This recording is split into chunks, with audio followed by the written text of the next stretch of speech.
Okay, welcome. Thank you very much for having me here. I'm inventor Dan Zen, and we're going to do some live coding on the canvas. The canvas is an HTML5 tag, and we're bringing in create.js right here. Create.js gives us the ability to organize on the canvas in a hierarchy. Much like you've got on traditional development side, you've got a document object model, the DOM. Well, on the canvas, we work with a bitmap. It's a live bitmap in a sense, so we've got a bitmap object model, the BOM. Ooh. So we worked on the BOM. Create.js gives us that, an event. This is ZIM, so we're bringing in ZIM as well. That provides a bunch of conveniences, components, and controls on the canvas. And we'll be seeing some of those. ZIM's a framework. Here's the frame. And we are using a fit mode right now, which will make these dimensions, a canvas of these dimensions, fit within the browser window. If you want to go mobile, you probably want a full mode, and that would make all use of your screen there, but you would then have to do scaling yourself inside, using things like the ZIM layout class, which does responsive design and scale to and other things we do. So we're making a new frame. Create.js gives us an on method. That's much like the add event listener in traditional JavaScript. All this is JavaScript, just extra stuff. So the on method is shorter than add event listener. That's nice, and it has a couple extra goodies. So we're saying, hey, when the frame is ready, when it's made that canvas, we're going to call this function and do all this stuff here. We are zogging, and that's a short form. Speaking of short forms, that's a short form for document.getElement. No, not document, console.log. So instead of console.log all the time, we zog. It's a little bit more fun. So that will log out to the console. Frame gives us a stage. The stage is where we put all of our things that we're making. And you can see at the bottom as well, we've got an update of the stage, stage.update. And that allows us to build things and put them on the stage, and then when we want that to be seen, we update it, and that saves battery power and stuff. So this is ready and made for mobile in that way. We get the stage, we've got a width, we're setting a couple colors, and here we are in the code. Okay, so now I'm going to have to start typing and look over there. So let me see how this is going to work. Hang on.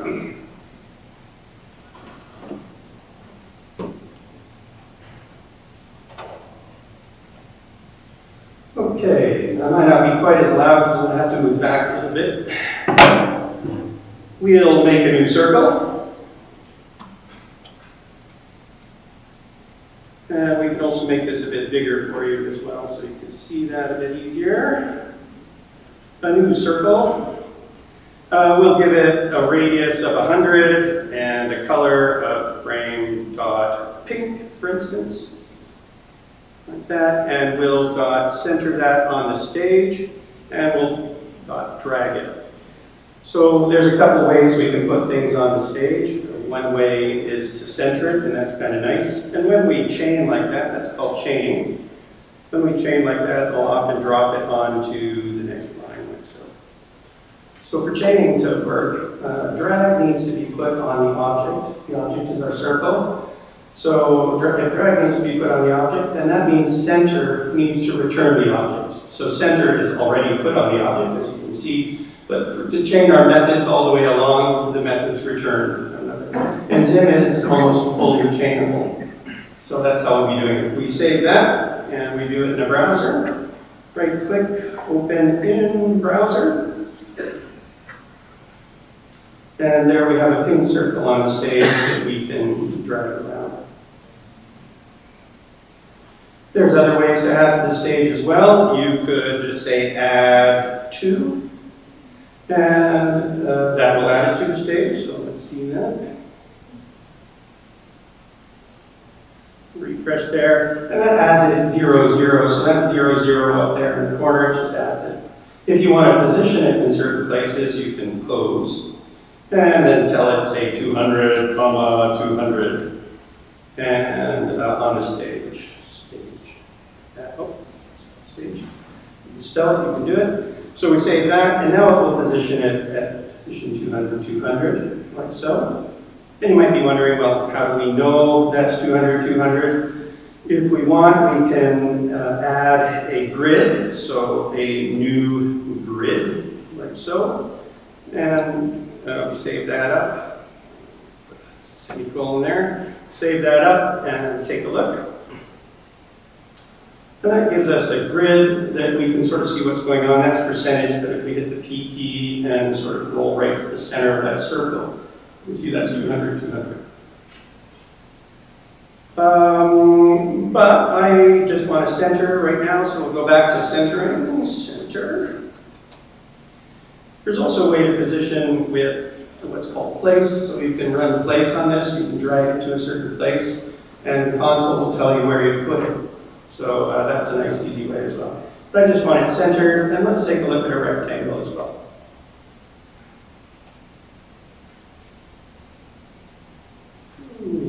How are you doing? Can you see that okay? Or do you want it bigger still? You sure? It's okay? All right. So instead of a circle this time, we will make a rectangle. Rectangle. And we will make that, say, 200 by 200. We'll make it frame.blue. Oh, these are just colors that are stored on the frame. They're ZIM colors, so they turn out, you know, keeping consistent. You could put any HTML color there that you want, or, you know, hex numbers, etc. So there's a blue one. Now, if they're all centered on the stage, they'll end up in the same place. So we can use the move, or MOV method. This is a chainable method to do relative movement. And we'll move them 200, which you're probably saying that's the same place again. But we'll just change that to a minus. So we move the circle over to minus 200 and move the rectangle over to 200. And let's see what we've got now. Did I make an error? Dot. I forgot the dots. The little dots. Good. Thank you. 2 dots. So we save that up. I'm glad you're awake. I was testing it. Okay, let's get rid of this grid too. So we'll just comment out that grid. And I think we saw them there, but we'll come back. So now we've got a rectangle and a circle, right, on the stage. Just a bit more about these shapes. They have these things called registration points, and that's where they get placed. So what we'll do is after we move them, we will dot line them. We will outline them. Like so, and that will give us, during authoring, it gives us tips as to what's going on here. So we can see there, let's just make that bigger for you. We can see the round circle is the registration point. This is the bounding box here. And the registration point for the circle's in the center, where the bounding or the registration point is at the top left for a rectangle. And indeed for any pictures that you bring in and most rectangular things like that. So that's where things get positioned. It's also where things will rotate about and where things will scale about. So we can show you that by going dot rot for rotation, and we'll rotate 45 degrees. So we save that up, and we come back here, and you can see that it's rotated around the registration point.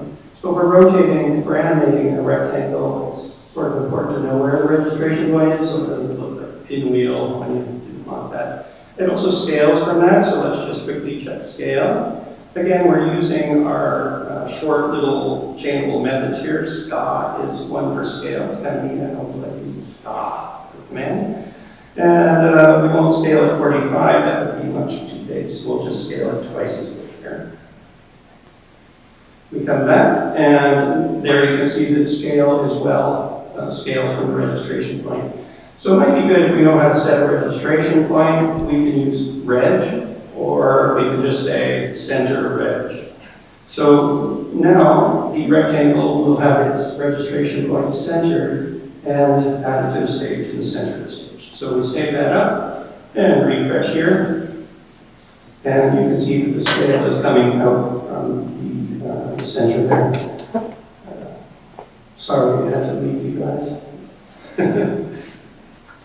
Okay, so let's go back, take a look. How about we will take off the the scale and the outline of these guys. Keep the draggle, those. And we'll bring in a blob. Shall we do a blob? So a blob is another shape. Give me a new blob. It's kind of fun. And we will dot center that on the stage. If we're going to center that, let's see, we might want to move this over just a little bit to give room for that blob. And 1 second. 250, 250. It's probably good. And let's check out what a blob does.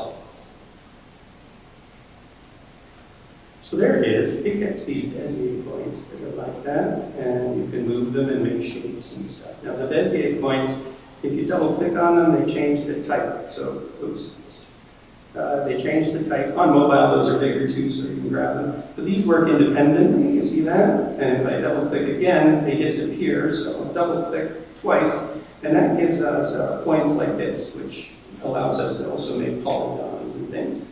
If we double click this again, then it goes to an equal Bezier point where both of them work like that. And one more time, double click, and you get an individual Bezier point like so. We can animate these Bezier points. We can animate them and do things like blob light shows and stuff. So I've been successful with light shows animating the points.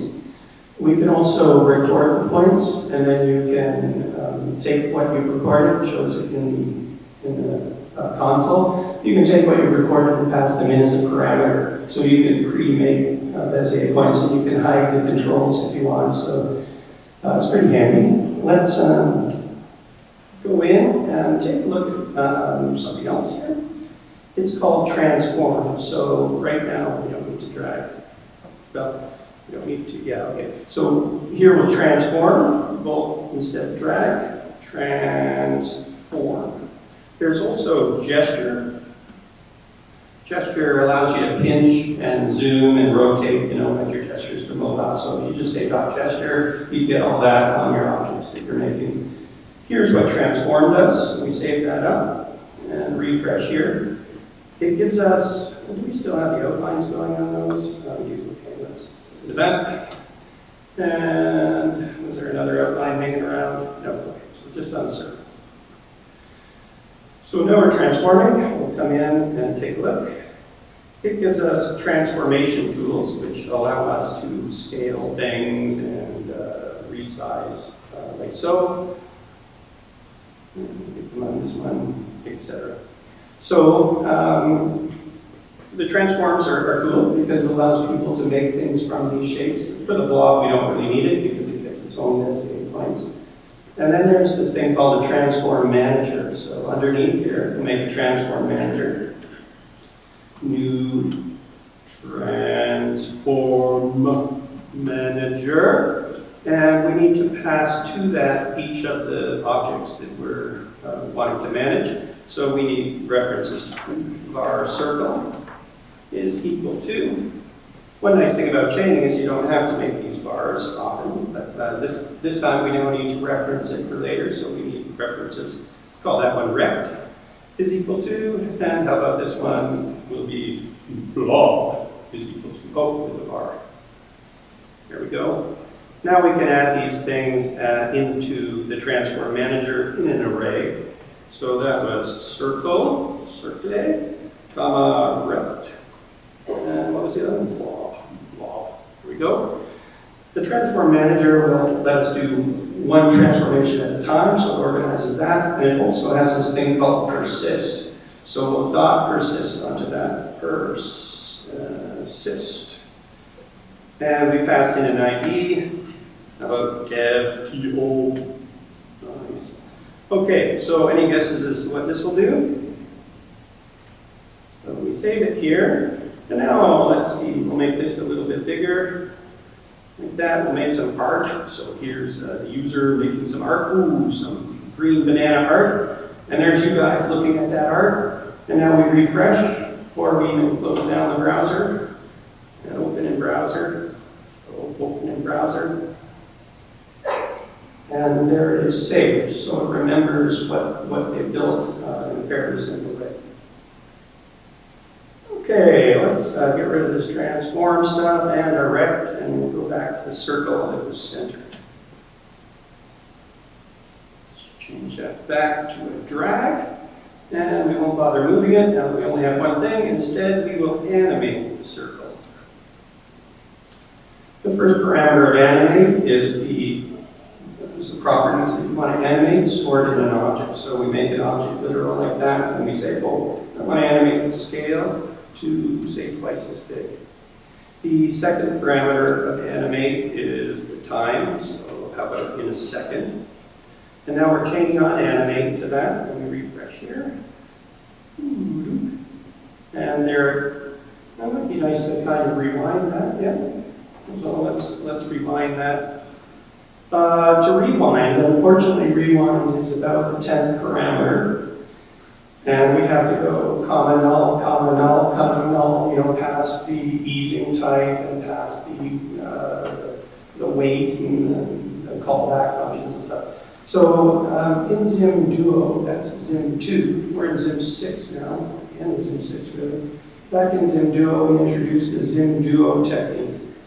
And that allows us to pass in parameters individually in order, like this, or to pass in a single configuration object with the property names matching the parameter names. So we should turn to that right now. Let's turn this into a single configuration object, which is just an object literal. We'll drop these down onto the next line here, and this one's called obj. The next parameter, if you look in the docs, it's called time. And then we wanted to add, what was it, rewind. So comma, rewind, colon, true. So now the order doesn't matter. We can go directly to any parameter that we want, and we save that up. Now we refresh here. It gets bigger, and it gets smaller. That's good. And how about looping? So, any guesses? Colon true. Let's see if that works. And we refresh here.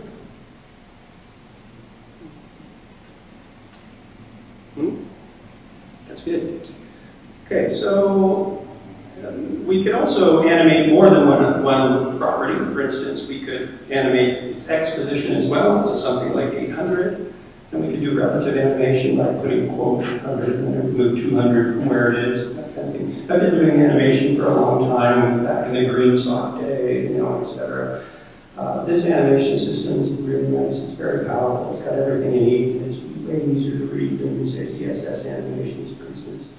So we will go to 800 and we save that, and we refresh here. And now it animates over 800. But we're still dragging this. And watch what happens when we drag it. It stops animating. And that's on purpose. If we didn't do that, it would try and drag as well as keep on animating to that other position, and it looks jiggly, jiggly, jiggly. So to help out people who are beginning, we automatically stopped. But if you don't want to stop, you can just say remove tweens, colon false, like that. And then it will not remove the tweens. However, I'm going to get rid of the x because I'm going to move that. So here we have it scaling up and down forever, and our drag will still let it scale up and down. So as you drag it down, you can see that's still operating. All right, let's comment out the animation and the center and the drag. Everybody okay? Yeah, you sure? Hey, there's no way to dim the lights up in the front here? Or, I mean, I don't care too much as long as you can see all right. Okay, so we'll continue on. So we're commenting out that stuff. So all we've got is a circle, and what we're going to do is we're going to make a tile. So var tile, well, we don't have to var it, but we might need it later. Var tile is equal to a new tile. Circle in as the object that we're going to tile. Let's make it so we can put some more of them. We'll make that a bit smaller. The circle has a third parameter there of gray. This is the outline of it. So we'll make the outline of gray. And we will also, the next one would be how big that is, how big the outline is, and how if it's dashed or not. So it's gray. We come on into the tile, and we go comma 8 of them, say, and 5 of them like that. And we to add that tile to the stage, so we'll center it on the stage. So, and refresh here and see what we've got. There's a bunch of circles. Now, what we'll do is we'll take that animation from here, copy the animation down onto the tile.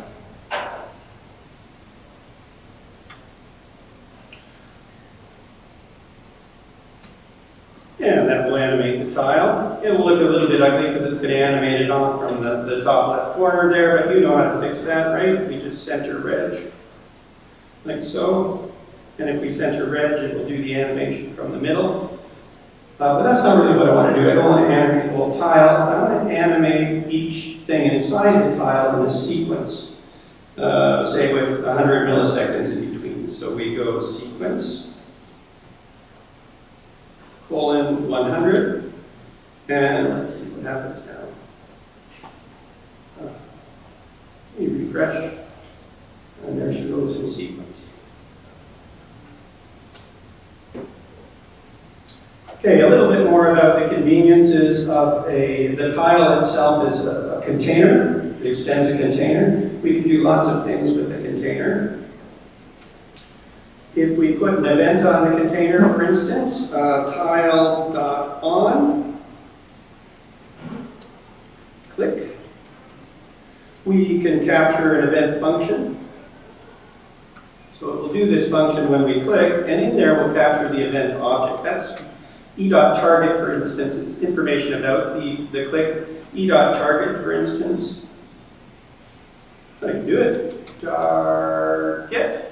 Alpha is equal to 0.2 or something. And we would have to update the stage after this. So here's a stage update, like so. That will mean whatever was clicked on, the specific thing in the container that was clicked on, will have its alpha set down, like so.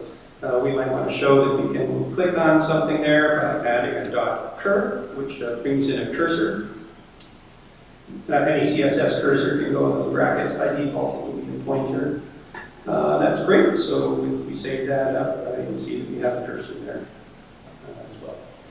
Okay, so that's convenient. There's another thing called current target, so e.current target, current, this is much like JavaScript. Current target, capital T, would operate on the whole thing. So rather than the thing you clicked on, it's the whole container now that it's operating on. What do you think would happen if we just drag this thing? So for instance, if we go up here and say tile.drag. Oops. Let's see. So we refresh here, and it picks up one of the tiles. Oh, there's our click. I think we could have turned that one off. So it picks up what was clicked on, and that's handy. We can make a container of 100 monsters or 1,000 monsters and just drag them around by just saying, hey, drag on that container. Now note that they go on top of one another when we pick them up. So if we want, we could say drag colon on top, colon false, and they won't. There's a whole bunch of parameters with drag as well, and you can also make it drag the current target if you so desire. Now it's not dragging on top. There's a thing called ZIM loop, so let's loop through the container, and that looks like tile.loop. And in there we get a function, and inside the round brackets of the function we get the object in the container, like we get every object in the container, so the children of the container. We'll call that circle because that's what they are. And we also get the I, so the iterator like that.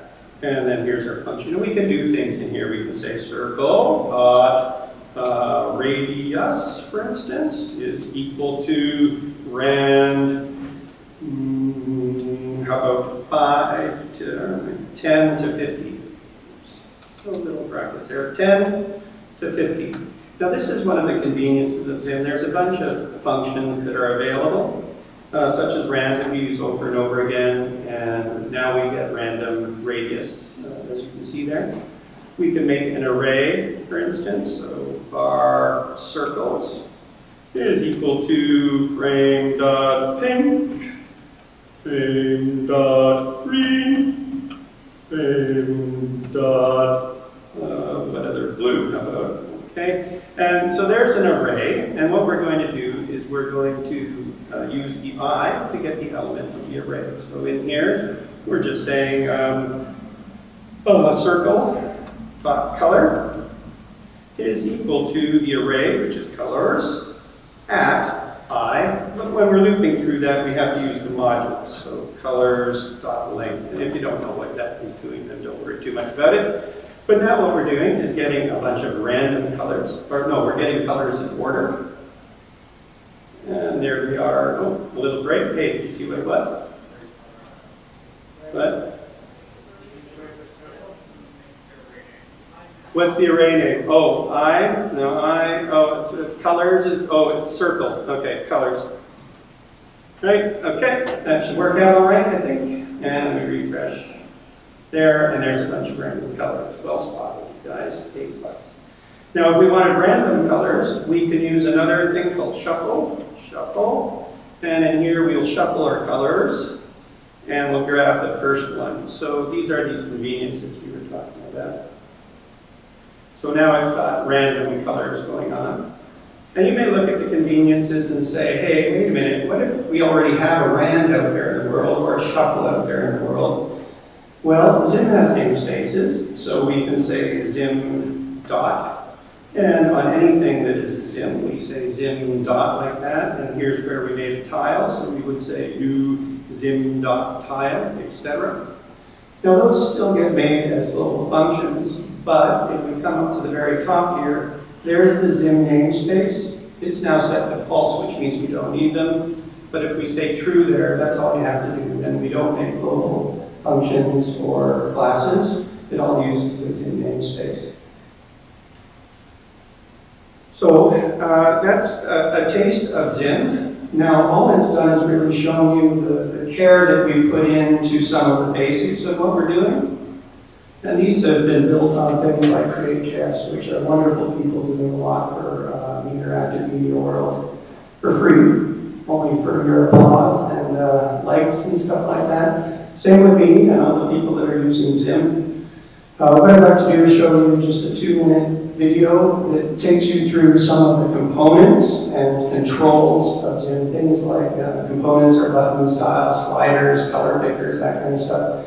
The controls are things like a layout class that gives us responsive design on the canvas, accessibility, which gives us full accessibility on all of our components on the canvas, things like particle emitters, sound wave, so all these fun things, parallax, etc. So take a look at the video. Now what I'd like to do afterwards, if we could just sort of honor with a nice big round of applause after the video, all the people that have been working on this, that would be wonderful. Does that sound good? Give me a cool nod if that sounds all right. Yeah, okay, that's the first step. Hey, what if you want to stretch a little bit, and as you clap, maybe you can stand up. Cool. Yeah, a standing ovation for these people would be pretty amazing. And it wouldn't do you any harm, and it would make us all feel so good. And then what I'll do is I'll edit this part out of the talk, right? And it'll look like you guys gave us a standing ovation. Okay. Anyway, let me go find that video for you. Okay. It's 2 minutes. So are y'all ready? I'll just reduce it and reduce that.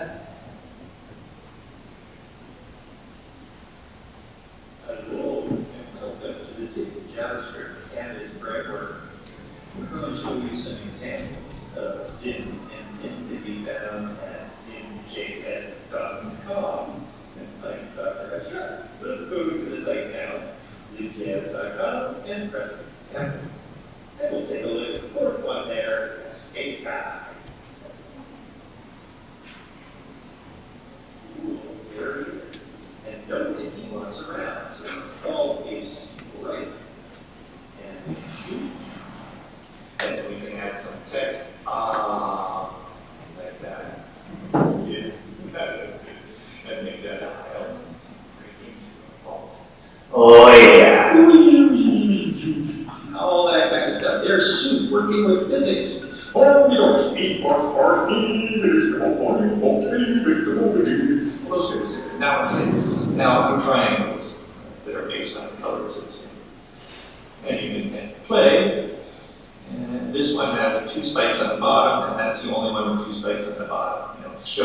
far away something is. So you can place the guide. How wide is this content? And the content is what's up above. So we can swipe that. We have all the Zim circle. No, we don't. Now we have all this blue. Oh, Zim.blue. Have this thing called an error. Really love to do that. That's what my RP is going to be like.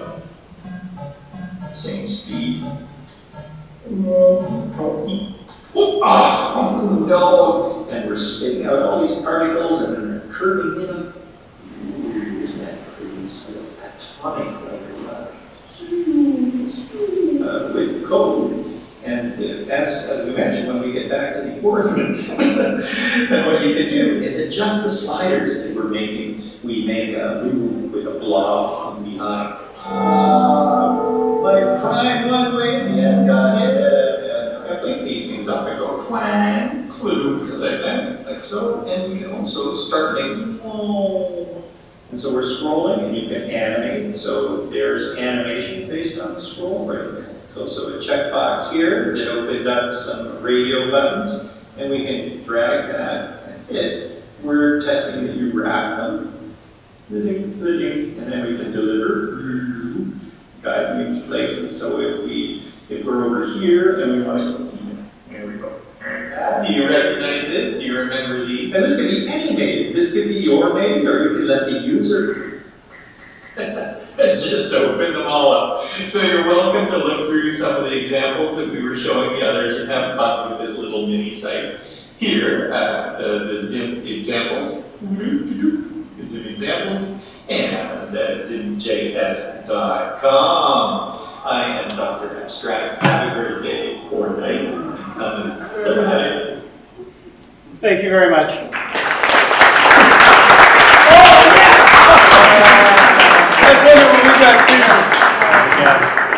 Thank you very much. Do we have some time for questions? Yeah, questions. Okay.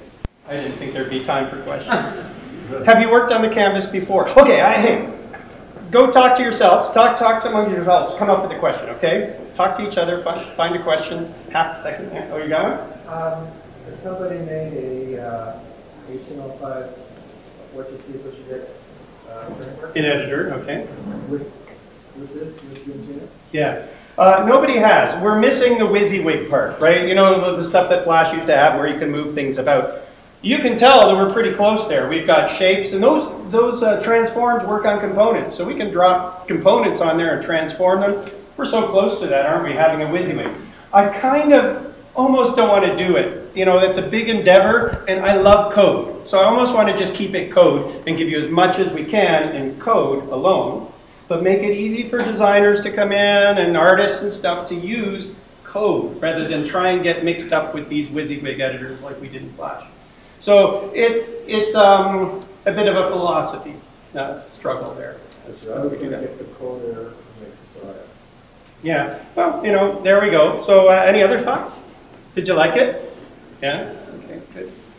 Do you think you could do it? You know, I'm really hoping that people who are just starting to learn code will come in and see this. And we've given our documentation, and we get 5 out of 5 reviews on documentation the whole way. There's all sorts of tutorials available, as well as the philosophy of code. Kids would love this as an introduction. I think so as well. It's very colorful. I find everybody loves it. I teach at Sheridan Interactive Media there, but we also teach in the programmers. And heck, they just went through 2 years without even seeing anything but the console. It's like, okay, maybe we could learn something with a bit more visual punch for them and blow up asteroids. So, you know, why not? That's it. Blow up asteroids. That's how it ends. Thank you again. Ciao.